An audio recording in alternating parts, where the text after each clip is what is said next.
नमस्कार. मी प्राध्यापक डॉक्टर रक्षित बागडे, सहाय्यक प्राध्यापक व विभाग प्रमुख अर्थशास्त्र विभाग, स्वर्गीय मनसरामजी पडोळे कला महाविद्यालय, गणेशपूर, भंडारा. आज आपण स्थूल अर्थशास्त्राचे सिद्धांत BA भाग 2 सेमिस्टर 3 मधील अर्थशास्त्र विषयाचे राष्ट्रसंत तुकडोजी महाराज नागपूर विद्यापीठाद्वारे निर्धारित अभ्यासक्रमातील घटक 1 मधील सूक्ष्म अर्थशास्त्राकडून स्थूल अर्थशास्त्राकडे संक्रमण या विषयावर माहिती घेणार आहोत. सूक्ष्म व स्थूल अर्थशास्त्राचा अभ्यास केल्यानंतर आपणासमोर असा प्रश्न निर्माण होतो की अर्थशास्त्राच्या अभ्यासाकरिता 2 दृष्टिकोनाची आवश्यकता का आहे. दुसऱ्या शब्दात सांगायचे झाल्यास सूक्ष्म अर्थशास्त्राचा अभ्यास केल्यानंतर आपणास स्थूल अर्थशास्त्राच्या अभ्यासाची गरज का आहे. तर याचे विवेचन आपण पुढील प्रमाणे करू. तर परंपरावादी आणि नवपरंपरावादी अर्थशास्त्रज्ञांनी आपली ग्रंथरचना करताना सूक्ष्म अर्थशास्त्र आणि स्थूल अर्थशास्त्र ह्या दोन्ही पद्धतीचा अवलंब केला आहे. परंतु सूक्ष्म अर्थशास्त्राला एक आर्थिक विश्लेषणाची पद्धती म्हणून विकसित व समृद्ध करण्याचे श्रेय डॉक्टर मार्शल यांना दिले जाते. त्याचप्रमाणे आर्थिक सिद्धांतामध्ये एक विशिष्ट पद्धती म्हणून स्थूल अर्थशास्त्राचा वापर करून त्याला विकसित करण्याचे कार्य केन्स यांनी केले आहे. 1936 मध्ये केन्स यांनी मुद्रा, व्याज आणि रोजगारीचा सामान्य सिद्धांत हा ग्रंथ प्रकाशित केला आणि त्यात रोजगारीचे विश्लेषण करताना स्थूल दृष्टिकोनाचा स्वीकार केला. तेव्हापासूनच सूक्ष्म अर्थशास्त्राकडून स्थूल अर्थशास्त्राकडे संक्रमणाची म्हणजेच बदलाची वास्तविक प्रक्रिया सुरू झाली. अर्थात हे संक्रमण घडून येण्याकरता खालील बाबी ज्या आहेत त्या कारणीभूत आहेत. तर आता आपण ह्या संक्रमणाची कारणे काय आहेत त्या कारणाची इथं आपण चर्चा करू. तर पहिलं कारण आहे दृष्टिकोनातील बदल. तर सूक्ष्म अर्थशास्त्रामध्ये व्यक्ती अथवा व्यक्तीच्या लहान समूहाच्या आर्थिक व्यवहारांचा अभ्यास केला जातो. त्यात विशिष्ट कुटुंबे, विशिष्ट पिढ्या, विशिष्ट उद्योग, विशिष्ट वस्तू, वैयक्तिक किमती, मजुरी व उत्पन्नाचा अभ्यास केला जातो. सूक्ष्म अर्थशास्त्रामध्ये विशिष्ट वस्तू व सेवांच्या उत्पादनात उत्पादन घटकाचे वाटप कशा प्रकारे होते ह्याचा अभ्यास केला जातो. परंतु संपूर्ण अर्थव्यवस्थेमध्ये उत्पादक घटकाचे वाटप कशा प्रकारे होते हे सूक्ष्म अर्थशास्त्र सांगू शकत नाही. आणि म्हणूनच बोल्डिंग म्हणतात की वैयक्तिक एककाच्या अभ्यासावरून विशाल व जटिल स्वरूप असलेल्या अर्थव्यवस्थेसंबंधी निष्कर्ष काढणे अशक्य असते. त्यानंतर संक्रमणाचं दुसरं जे कारण आहे ते म्हणजे गृहीतामधील फरक. तर सूक्ष्म अर्थशास्त्राच्या विवेचनात परंपरावादी अर्थशास्त्रज्ञांनी अर्थव्यवस्थेत पूर्ण रोजगारीची स्थिती अस्तित्वात असते असे गृहीत धरले आहे. त्यांच्या मते पूर्ण रोजगारीची स्थिती सामान्य स्थिती आहे.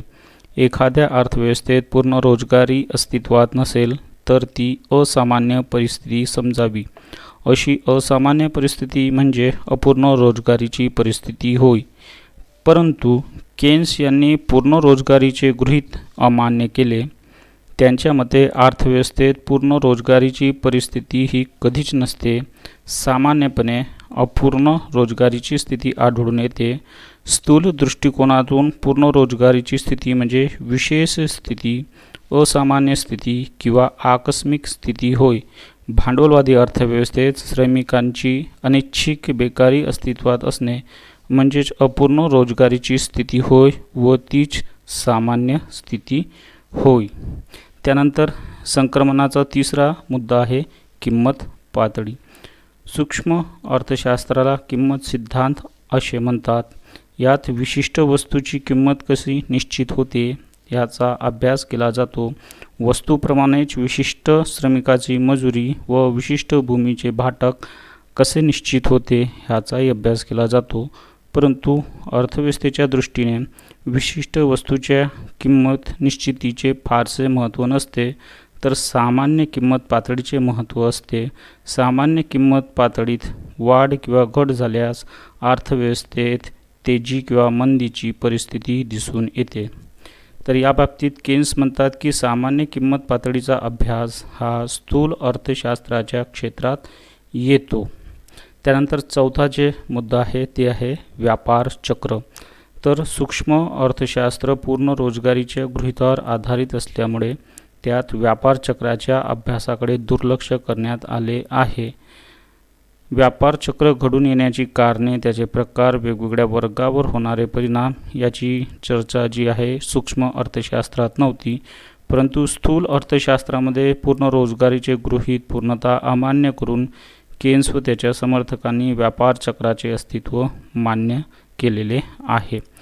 आणि व्यवहारामध्ये जे आहे नेहमीच उतार चढाव होत असतात आणि ही समस्या प्रत्येक अर्थव्यवस्थेत आपणास दिसून येते. म्हणून स्थूल अर्थशास्त्रामध्ये व्यापार चक्र निर्माण होण्याची कारणे, त्याचे परिणाम व नियंत्रणासंबंधी उपाय इत्यादीचा अभ्यास केला जातो. त्यानंतर पाचवा जो मुद्दा आहे तो आहे आर्थिक वृद्धी. सूक्ष्म अर्थशास्त्राकडून स्थूल अर्थशास्त्राकडे संक्रमण करण्यास आणखी एक कारण म्हणजे सूक्ष्म अर्थशास्त्र आर्थिक वृद्धीशी संबंधित समस्या सोडवण्याकरता असमर्थ ठरले आहे. सूक्ष्म अर्थशास्त्र केवळ वैयक्तिक कुटुंब, पेढी, उद्योगाचाच अभ्यास करते, परंतु जे नियम विशिष्ट कुटुंब किंवा पेढी किंवा उद्योगाला लागू होतात तेच संपूर्ण अर्थव्यवस्थेलाही लागू पडतील असे नाही. परंपरावादी अर्थशास्त्रज्ञांनी आर्थिक वृद्धीचे विवेचन करताना सूक्ष्म अर्थशास्त्रीय सिद्धांत संपूर्ण अर्थव्यवस्थेकरता लागू करून एक फार मोठी चूक केली आहे.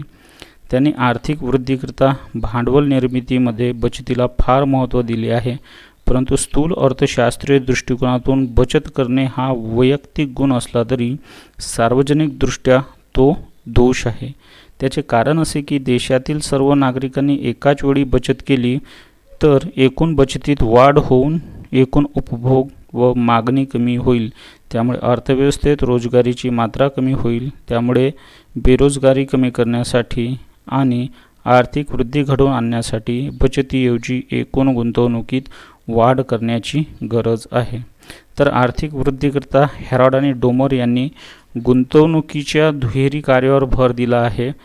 त्यांच्या मते गुंतवणुकीमुळे एकतर एकूण उत्पन्नात वाढ होते आणि दुसरे अर्थव्यवस्थेच्या उत्पादन क्षमतेत वाढ होत असते.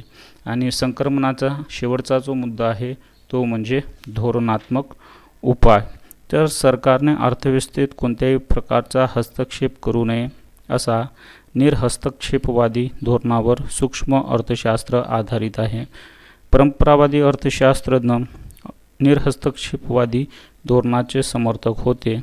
अर्थव्यवस्थेच्या कार्यपद्धतीमध्ये कोणत्याही प्रकारचा अडथळा निर्माण झाला तर त्याचे आपोआप समायोजन होते असा त्यांचा विश्वास होता.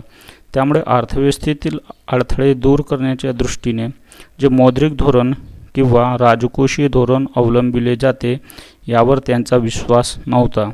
संतुलित अंदाजपत्रकाच्या धोरणावर सुद्धा त्यांचा विश्वास नव्हता. केन्स यांनी सूक्ष्म अर्थशास्त्राकडून स्थूल अर्थशास्त्राच्या अभ्यासाकडे प्रवृत्त केले आणि निरहस्तक्षेपाचे धोरण त्याज्य ठरविले. अशा प्रकारचे धोरण सार्वजनिक हिताच्या दृष्टीने फायदेशीर नसते व त्या धोरणामुळेच 1930च्या दशकात जागतिक मंदीची परिस्थिती निर्माण झाली होती. प्रोफेसर सॅम्युएल्सन या बाबतीत आपले मत मांडतात की वास्तविकता सूक्ष्म अर्थशास्त्र व स्थूल अर्थशास्त्र यात कोणताही विरोधाभास नाही. दोन्ही तितकेच आवश्यक आहेत. जर तुम्ही एक शिकाल आणि दुसऱ्यापासून अज्ञानी राहिलात तर तुम्ही केवळ अर्धशिक्षित राहाल. प्रोफेसर गार्डनर ॲक्ले हे म्हणतात की वास्तविकता सूक्ष्म व स्थूल अर्थशास्त्रामध्ये अंतर दर्शविणारी कोणतीही सुनिश्चित रेषा काढता येत नाही. तर वरील विवेचनावरून असे स्पष्ट होते की दोन्ही अर्थशास्त्राचे आपापले सैद्धांतिक व व्यावहारिक महत्त्व आहेत. योग्य आणि वास्तविक विश्लेषणाकरता दोन्ही अर्थशास्त्राचे ज्ञान हे आवश्यक आहे. तर आपण पाहिले की सूक्ष्म अर्थशास्त्राकडून स्थूल अर्थशास्त्राकडे संक्रमण जे आहे ते कशा प्रकारे झाले आणि दोन्ही जे आहेत ते परस्परावलंबी आहेत, दोघांनाही वेगळे वेगळे करता येत नाही. धन्यवाद.